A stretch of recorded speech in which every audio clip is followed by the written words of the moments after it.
So I'm actually here to introduce another friend and accomplished person that in industry, and she's actually one of our board of advisors. Barbie Bigelow is a Global Chief Information Officer of Black and Veatch. I practiced that, Barbie, so I could get it right.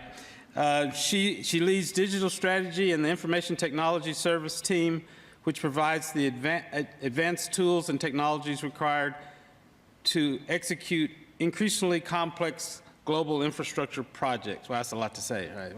It's a big job, actually. Let's just say it's a big job.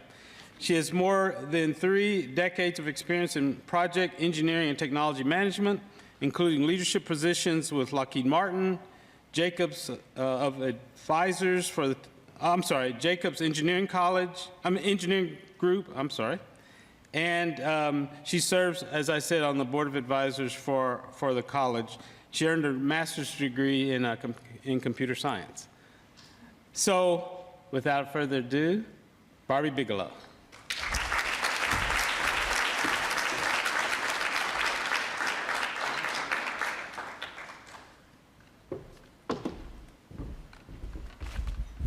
Good morning, everybody. So one thing Mark didn't say is we've known each other a very long time. I started my career at IBM about the same time, a little after, I guess. A little after, right, Mark? Yeah. And being an IBM fellow is a big deal. And Mark was an icon at IBM and you know, has done just tremendous things for the industry. And it's really an honor, Mark, for you to ask me to do this. So really I want to thank the university here and you know, the College of Engineering, all those student volunteers that helped put this thing together. There's a lot that is involved in doing this. And there's a couple of things that are different this year. Well, one, you know, it's on orange and white ball game day. The content has actually been driven by you guys. So we did a survey. We got a lot of input from the student organizations, and that's led to a day today that's really full of expert presentations, panels, and workshops. And I think there's one other thing that's pretty unique about this. I'm really excited about it, is that you'll have an opportunity to interact with and practicing and experienced engineers. As many of you pointed out, understanding where others have taken the knowledge and skills that you're learning here at UT can open up new possibilities. So I really encourage you guys to take advantage of that. Today there are over 70 alumni, faculty, and friends of UT that will be in and out of the day. So that's a huge opportunity, and we're here to help you practice. So, you know, you'll learn about networking, I think that's next, and then also about what questions that you might want to ask when you're seeking a mentor. And you'll have opportunities, as I said, to practice with people who are just here to help you be successful. Some of the companies that are here, just so you have an idea of the industries that are here, of course, I'm here with Black & Veatch. Bridgestone is here, Southern is here, NASA's here, Management Solutions is here, Cannon & Cannon, Caldwell Cook Associates, Oak Ridge, both you know, the labs and Y12, a variety of folks from Oak Ridge are here, Toyota's here, Denso, Exxon, Easton, and TVA. So that's just a few. I think I probably left some out, but that gives you an idea. And as I said, I'm really excited to be here and share a bit with you about what I've learned during my career journey. So that's a journey that's taken me from the depths of the ocean on a nuclear submarine to satellite launches. It's taken me from Oak Ridge, Tennessee to job sites literally around the globe.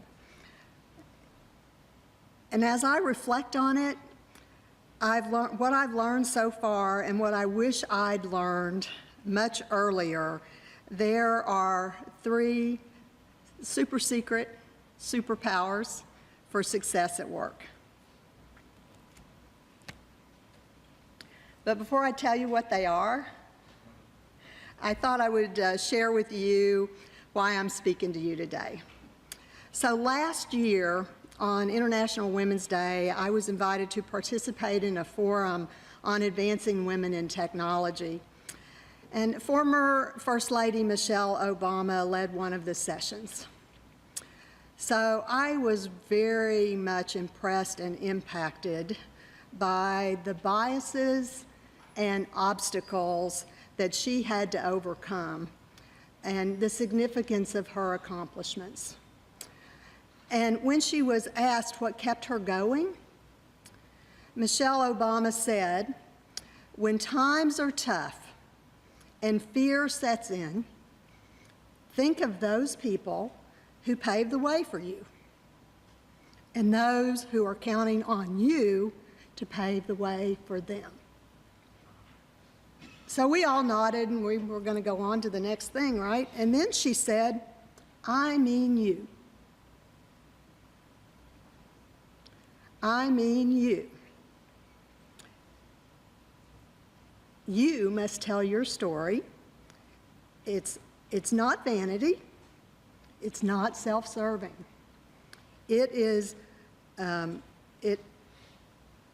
you've got to put yourself out there. Because if you don't, people can't see it and do it." And so you probably guessed public speaking is not my strength. But so here goes. Superpower number 1. When times get tough and fear sets in, think of the people who paved the way. So Joe, I've got a clicker here somewhere, right? Here it is. There we go. So I thought I would start here with some of the successful things that we can look at that have paved the way for us. And we have actually made progress as women since we earned the right to vote nearly 100 years ago. These are some inventions by women that might surprise you. Okay, you have the circular saw, the dishwasher, the fire escape, the electric water heater, the engine muffler, liquid paper is not on the picture, but that's one that was invented in 1951 by Bessie Nesmith, I think. The rotary engine, the Kevlar. So you see a bulletproof vest here. Kevlar was invented by a woman in 1966. And, you know, I mentioned I worked on submarines. Submarine lamp and telescope, which is actually a piece of technology that was very, very important when it was invented. It allowed the navies to look at the outsides of the hull and ensure the integrity of the hull. The windshield wiper is another one. And according to Crunchbase, in 2018, $40 billion was invested in woman-owned startups. And there are today nearly 12 million women-led companies. 2 examples in the energy space that I'm in that I'm especially intrigued by are May Mobility, CEO Allison Malick. She's fielding an autonomous bus fleet in Detroit. And CEO Jessica Matthews is leading a company called Uncharted Power, which focuses on energy storage from kinetic sources like sidewalks, when you walk on the sidewalk, or when a car goes over a speed bump, storing the energy that's created during that. So these are just a few of the examples we know of. You know, some we'll never know, and that, you know, you wonder why, right? Well, in the years before women's suffrage, a woman could not get a patent. A patent is property, and you know, before we had those rights as women, a woman could not get a patent in her own name in the U.S. A patent as property could only be held by a man. And so those patents were held by the woman's husband or her father. It's not like that anymore. So look, these women undoubtedly overcame many obstacles. And challenges, what can we learn from them? What truth can we turn into a superpower? They did not do it alone. They found ways to collaborate, find encouragement, and gain others' perspectives. So when I was at UT, there were not many women in my field, and I don't think I had any women professors. Computer science was not really a team sport. But when I got to my first job, I found mentors and coaches, both men and women, all along the way. And as my responsibilities increased, I was expected to learn fast and know my stuff. And I noticed that my male counterparts were just more comfortable faking it. A fake it till you make it thing. Than I was willing to do. But having a few trusted colleagues to bounce ideas off of helped me gain confidence and make better decisions and avoid some mistakes. In the end, I think that made me a better leader. So today, there's a lot of information out there about mentoring, and there's also some confusion, I think, that I thought maybe I might try to clear up. I've often had people come to me and ask if I'd mentor them, when what they really wanted was an advocate to help them get a job or a promotion. And I was once assigned a mentor, assigned, this will be your mentor, who really only wanted to tell me what he would do. So, in my view, neither of these really involved mentoring. A true mentor is a confidant who will listen to your ideas, help you see the options and the pros and cons so that you can make a better decision. I have a network of mentors today, people who challenge me, and what's really important about it is they have different backgrounds. So they bring me different perspectives and push me to think about things differently. And I found I learn a lot also from my peers, my team, and even my children. So I've learned that when I give back and mentor, I always learn too. Honestly, guys, I get more out of it, I think, often than the mentee does. It's just a terrific experience. So take advantage of the learning from those who've paved the way and those with a different perspective. It is not only how we continue to progress, it's the best way to accelerate your own success. Remember, getting another's perspective does not mean it's right for you. The path you will choose, the way you'll choose it, and the way you'll choose to deal with the challenges ahead is uniquely yours. You'll need to listen, reflect, integrate, and then decide. Those that choose to be bold and seek perspectives from others possess superpower number one, collaboration. Okay, now to superpower number two. Take risk and bring a beginner's curiosity. So I have a picture up here of Grace Hopper. She's a mentor and certainly a role model for me. I had the opportunity to meet Admiral Hopper, and it was one of the highlights of my career to have that opportunity. So what did she do? So Rear Admiral Hopper asked why people had to instruct machines using numbers instead of natural language. That question and her curiosity led to the invention of computer programming compilers and arguably the digital revolution that we are now experiencing. Because she stepped back, asked why, and was willing to imagine a different way, we're where we are today. Just imagine where we would be without the curiosity of Grace Hopper. Another example I recently heard about was pay at the pump. So I love this one. A team was assigned the task of eliminating the line inside of gas stations, the line of patrons that were waiting to pay for gas. And the team was working on redesigns of the store, adding more registers. When a team member that had small children, was a woman, by the way, asked why. Why do I need to go into the store at all? She was thinking about her small children in their car seats. She was going to have to get them out of the car seat to go into the store. Wouldn't it be nice if she didn't have to do that when she had to stop for gas? And so it was that question that really resulted in, and that's when Pay at the Pump was born, and the technology for ATMs as well. So sometimes asking why seems like you don't know. And it can be especially hard when you're the newest team member or you're different than the rest of the people on the team.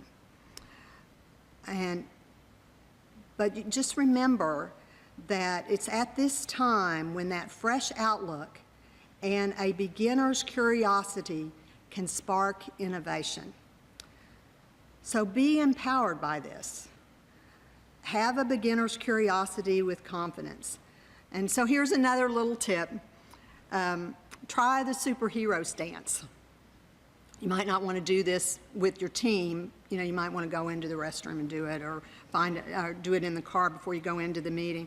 But if you'll take a superhero stance, and I mean do a hoo-yah, and put your hands on your hip or your hands way up in the air, it actually reduces your cortisol levels and increases your testosterone. Research actually shows that standing tall, hands on hips, chin up, increases confidence and reduces stress.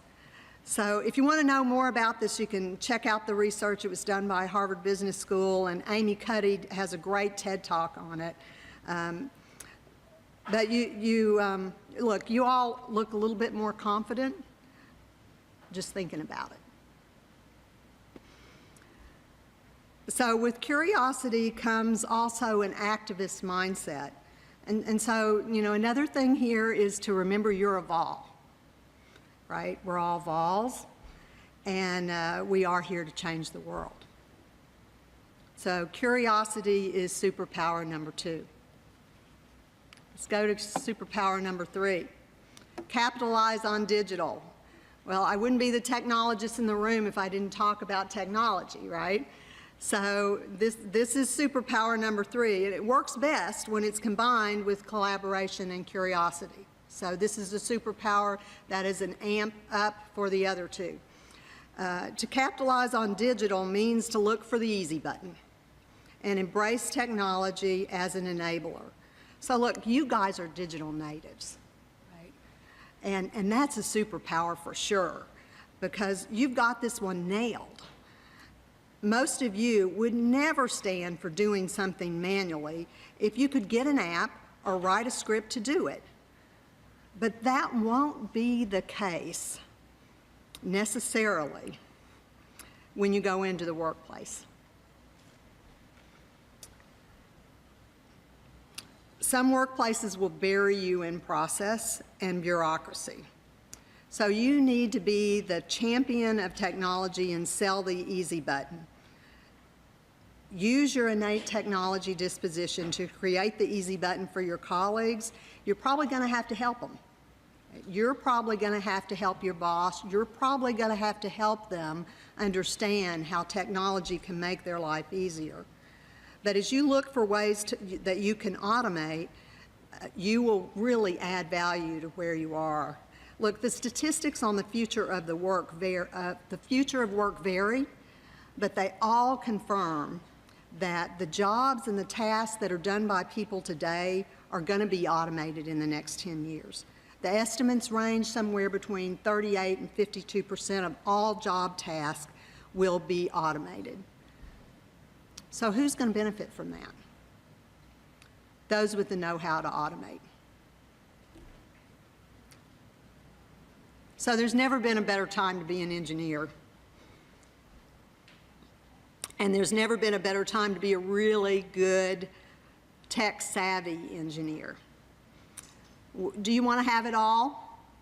You know, career, I think we all want career, family, comfortable finances, maybe even a little more. Time for some work-life balance. Then be good at what you do. So who is the boss most likely to let work virtually or take some time off? Who is most likely to get help from their teammates to meet a tough deadline? The one who is helpful, trusted, and very competent. So you're headed into a world where optimists are too often told to keep their ideals to themselves, and don't do it. Believe in the possibilities of human progress and act to advance it. So your passion may be hard to spot. I didn't find mine right away. I had a couple of steps. Went into, I thought I was going to be a doctor. I was in pre-med, have a chemistry and biology undergraduate degree. Went to Auburn to get a chemical engineering master's degree. Was about halfway through that, almost a little bit more than halfway through. I think I had like one more quarter and my thesis to finish that master's. I was doing an internship at a paper factory. Got to use a computer to solve a problem that saved the company $2 million, and said, oh, technology is really cool. And I need to know more about computers so I can solve problems. Came to the University of Tennessee and got my master's in computer science. Best decision I made, for sure. But, at the time, knowing what my passion was, I wasn't sure. I wasn't sure. But so it may be hard to spot, and you may not know what it is at the moment, but just keep an open mind and keep searching. And when you do find your passion, it is uniquely yours. So I want to just thank you guys again for letting me share some ideas with you. I hope you'll take advantage of all the great folks who are here today and the content, and that you'll practice your superpowers: collaboration, curiosity, and capitalizing on digital. And I hope we have a little time for questions, Jess. So if anybody's got any questions, I'm happy to. Or is it just too early to, yes? I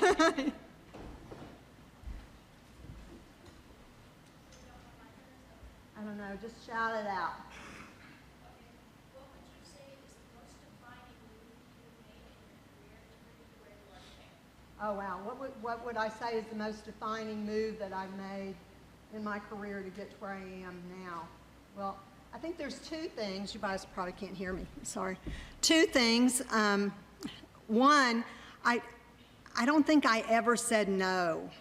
I actually changed positions about every 2 years early in my career. I started with IBM, and at the time, some people said that IBM stood for I've been moved. I wasn't really seeking new positions, but when I was asked to try something new, even if it was a lateral move, even if it didn't have anything, there wasn't a promotion involved, I would take it.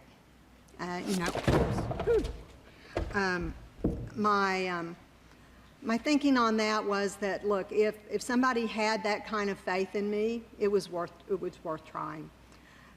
The other really pivotal move for me, I think, was when I moved out of, most of my career was spent in program management of big projects. I ran the support for the U.S. Navy submarine fleet, combat systems and sonar systems. And so most of my career was really in managing those big systems, and then I was asked to move into a corporate role as the CIO at Lockheed Martin.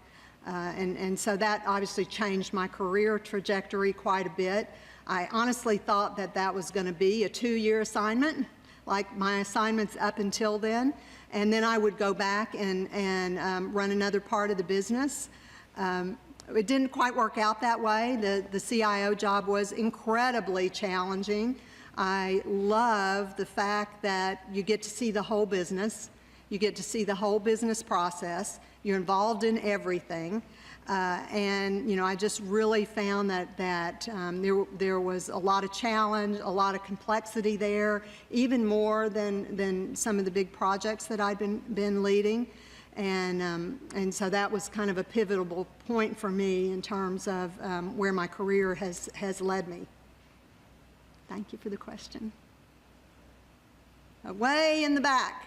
Hi, thank you so much for coming, and thank you for your talk. So I have a question about motivation.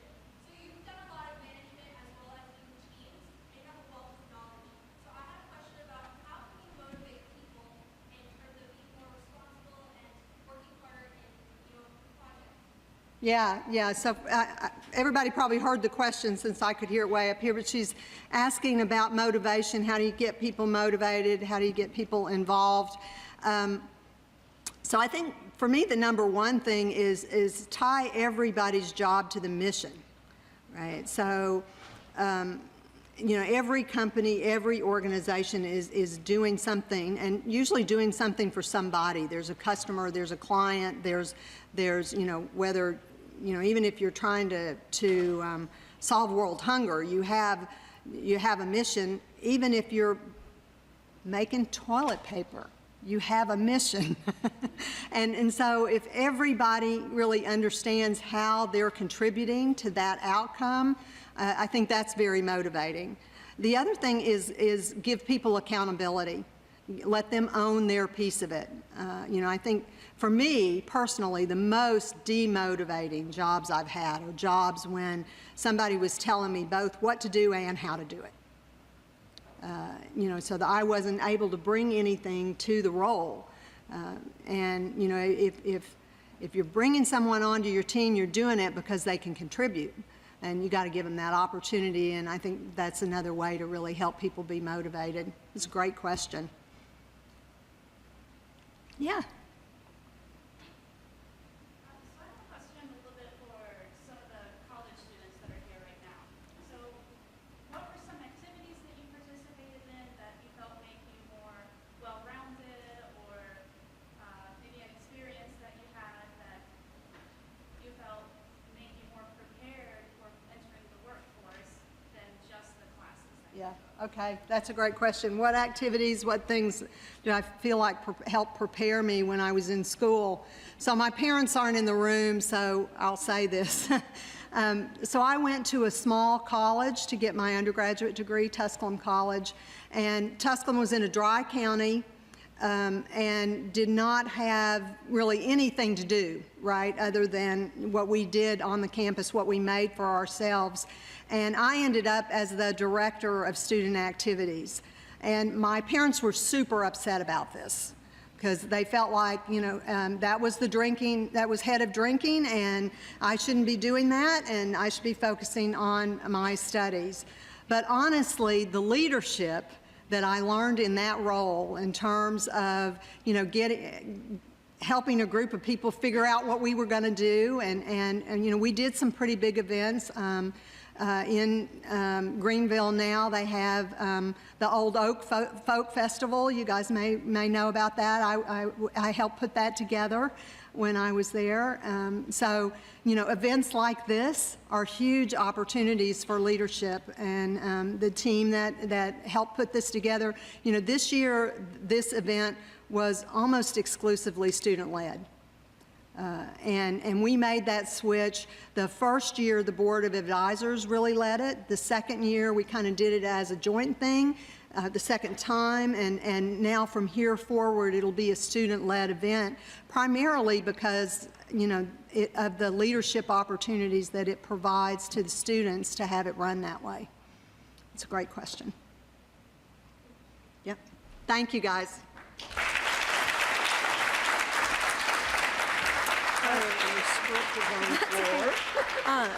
So it was a pleasure working with Barbie on getting this conference set up. She was excellent every way. She gave her all. So we wanted to give you this gift. And I'll show everyone some Vol Spirit. So this is for you. Thank you. Thank you so much for everything. Terrific, thank you.